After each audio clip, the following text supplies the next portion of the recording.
প্রীতি, কারণ গোবিন্দের গো আর রাধার রা, দুইয়ে মিলে হলো গোরা। একদিন বৃন্দাবনেশ্বরী করুণাময়ী শ্রীমতী রাধারানী শ্রী গোবিন্দকে একান্তে পেয়েও আকুল হয়ে পড়েছে। তখন গোবিন্দ বলছে, ও রাধে, তোমার সকল আশা আকাঙ্ক্ষা দুঃখ বেদনা সবই তো আমারই জন্য, তা আমি তোমার কাছে আছি, তা তুমি কাঁদো কেন? রাধারানী নয়নের জল মুছে বলে, রাধা কেন কাঁদে, ভক্ত কেন কাঁদে, তা তুমি বুঝবে। আরে কোনোদিনই কি বুঝবো না? বুঝবে কি করে? একটি দৃষ্টান্ত। এক মায়ের একটি ছেলে ছোটবেলায় লেখাপড়ার জন্য বাহিরে গেছে। যখন সে ঘরে এলো, এখন সে পূর্ণ জীবন। একদিন মা খোকাকে বলছে, আরে খোকাকে, আমার একটা কথা রাখবি বাবা? খোকা বলে, ও মা, তুমি তো আমার মা, নিশ্চয়ই রাখবো, বলো কি কথা? খোকা, আজ রাত্রিটা তুই আমার পাশে থাকবি।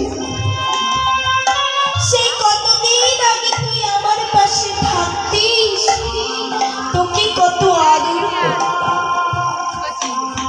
খোকা বলে, ও মা, আমি যখন তোমার পাশে থাকতাম তখন আমি ছোট ছিলাম, এখন আমি বড় হয়েছি, এখন কি আর থাকতে পারি? মা বলে, ওরে খোকা রে, তা কি হচ্ছে? ছেলে যত বড় হোক না কেন, সে জজ হোক আর উকিল হোক, সে তার মায়ের কাছে ছোট খোকাই থাকে। তাই আজও যেন তোকে আমি আমার পাশে দেখি।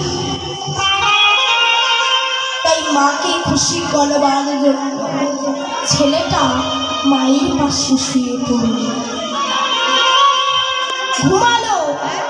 রাত্রে কিসের একটা আওয়াজে ছেলের ঘুম ভেঙে দেখলো মায়ের চোখের জলে বালিশ খানা ভিজে যাচ্ছে। খোকা বলছে, ও মা, আমি যখন ছিলাম না তখন নয় তুমি কাঁদতে, এখন তো আমি তোমার পাশেই আছি, তা তুমি কাঁদো কেন?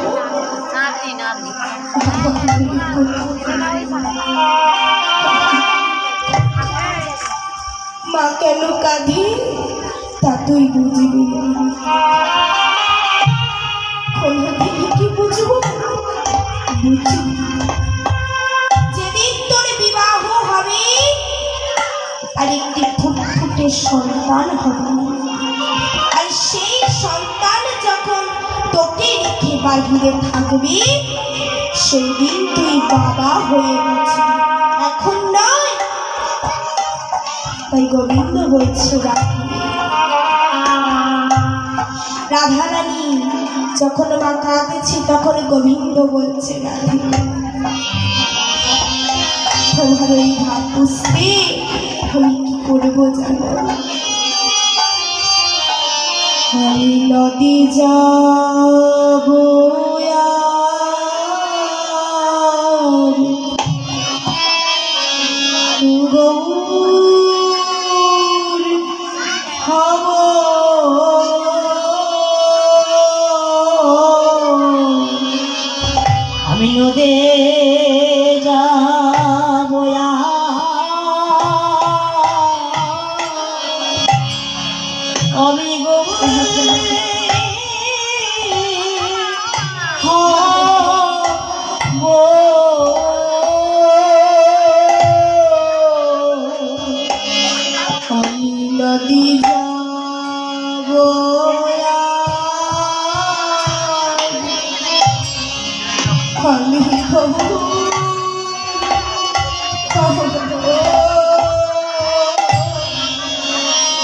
আমি নদী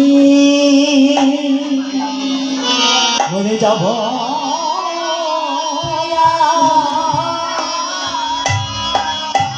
আমি গো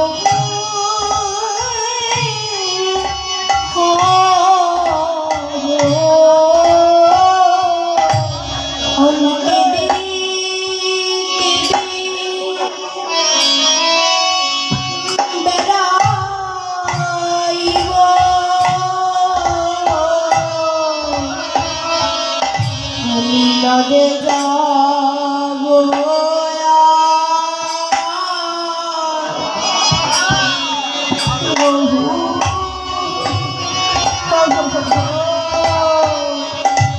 আমি কেঁদে কেঁদে